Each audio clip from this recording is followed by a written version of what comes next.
Ayan guys, nagluto ako ng salmon na ulo para tanghalian ni Busing.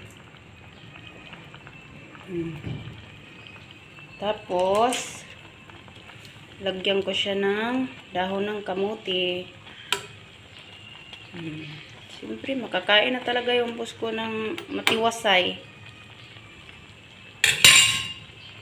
Kaluoyin ta ng aking boss ba, kaya hindi na nakakain ng matino. Lagyan natin ng dahon ng kamuti.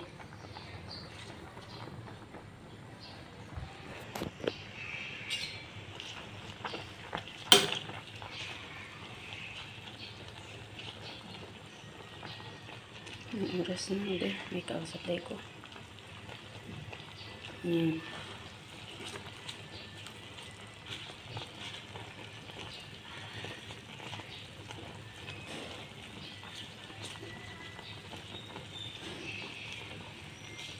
Takloban ko nga muna to para maluto ning aking kamote.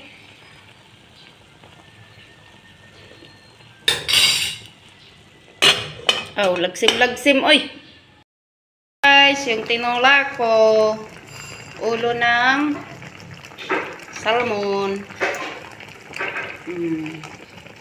Tapos sinalawang ko ng talbos ng kamote. Ayan. Masarap na yung kain ni Busing ngayon. Ayaw ko man tong salmon, kaya ayaw ko man ng nasusuka ako sa kaba niya ba.